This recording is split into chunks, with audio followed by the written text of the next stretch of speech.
لله رب العالمين والصلاة والسلام على سيد المرسلين وعلى آله وأصحابه أجمعين আজকে এই মহল্লার জুমার মসজিদে উপস্থিত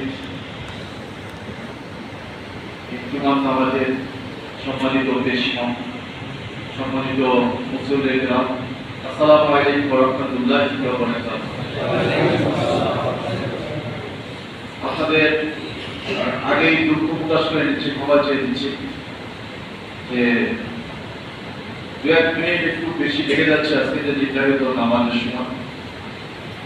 আল্লাহ রাব্বুল আলামিন আমাদেরকে জুমার নামাজ আদায় করার তৌফিক দান করেছেন, সেজন্য আল্লাহ তাআলার শুকরিয়া আদায় করছি। আমরা আজকে যারা এখানে জুমার নামাজ পড়তে এসেছি, এরকম গত জুমার নামাজ যারা পড়েছে সবাই কিন্তু আজকে এই এক সপ্তাহ পরে এসে অনেকে জুমার নামাজে আসতে পারেন না, আল্লাহ তাআলা ডাকে চলে গিয়েছে, তারা মেহমান হয়ে চলে গিয়েছে। আর আজকে যারা আছে আগামী জুমা বা তারপরের জুমা বা তারপরের জুমা আমরা পড়তে পারবো কিনা এটা কিন্তু আমরা জানি। এটা তো একটু লম্বা সময় নিয়ে বললাম, একটা সপ্তাহের ব্যাপার। এমন হতে পারে যে জুমা থেকে আসর পর্যন্ত যেতে পারবো, এটাও কিন্তু লম্বা সময়। এমন হতে পারে যে এখান থেকে বেরিয়ে বাসা করতে যেতে পারবো। এমন হতে পারে যে আমরা নামাজে দাঁড়িয়েছি, সালাম ফেরানোর সুযোগ হলো, ডাইরে সালাম ফেরানোর সুযোগ হলো তো বামে বলবো। আমি বোঝাতে চাচ্ছি এই সংক্ষিপ্ত সময়টি আমাদের একদম সংক্ষিপ্ত সময়। পৃথিবীতে আমার আগমন, নিজের জন্মগ্রহণ হয়েছে মৃত্যুর জন্য, বেঁচে থাকার জন্য। জন্মগ্রহণের বাস্তবতা হচ্ছে মৃত্যুবরণ করতে হবে, কিন্তু ঠিক সেটা কখন এটা আমরা জানি না।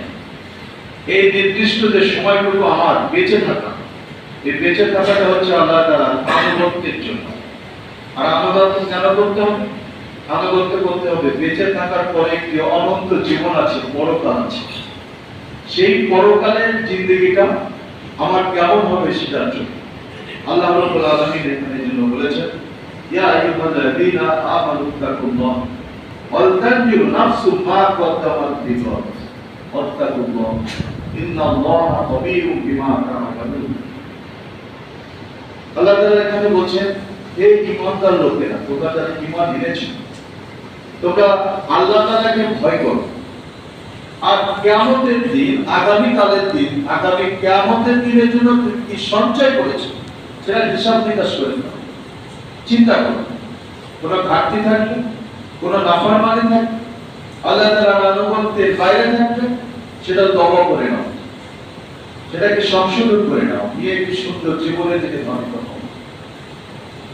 তাহলে আমাদের আল্লাহ তাআলা যে আহ্বান দেন, এরপর আবার বলছেন আত্তাকুল্লাহ, তোমরা আল্লাহকে ভয় করো। এই যে তাকওয়ার কথা বলছে, ভয় করার কথা বলছে, ভয় করার অর্থ কি? ভয় করার অর্থ হচ্ছে আমাকে সবসময় মনে জাগ্রত রাখা, আল্লাহ আমাকে দেখছেন। ভয় করার অর্থ হচ্ছে আল্লাহ তাআলা আমাকে যে বিধান দিয়েছেন, আমাকে যে কিতাব দিয়েছেন, ওই কিতাবের আলোকে আমার জীবনকে পরিচালনা আমি করছি কিনা, আমি তার মধ্যে আছি কিনা, ওই সীমানার মধ্যে আছি কিনা, হিসাব নিকাশ করার নাম ভয় করা। আমাকে সেই হিসাবের মধ্যে আমার জীবনকে নিয়ে আসতে হবে, আর কিয়ামতের হিসাবটা আমাকে করতে হবে। সম্মানিত উপস্থিতি, আমাদের এই সংক্ষিপ্ত জীবনে এই জায়গায় যে কাজগুলো আমাদের, আমরা যে নিয়মিত নামাজ পড়ি, এই নামাজ যেমন ফরজ, আল্লাহ রাব্বুল আলামিনের কোরআনের দিকে, তাকওয়ার দিকে আহ্বান জানানো ফরজ, এই কাজটি কিন্তু আমরা গুরুত্ব দিই না। রোজা রাখা যেমন ফরজ, নামাজ পড়া যেমন ফরজ, অনুরূপভাবে তো সত্য কথা বলা ফরজ, অনুরূপভাবে হচ্ছে আমানত রক্ষা করা ফরজ, ওয়াদা রক্ষা করা ফরজ। আল্লাহ তাআলা কোরআনের দিকে, তাকওয়ার দিকে, অনুমানন থেকে জাগ্রত করা, আহ্বান করা ফরজ।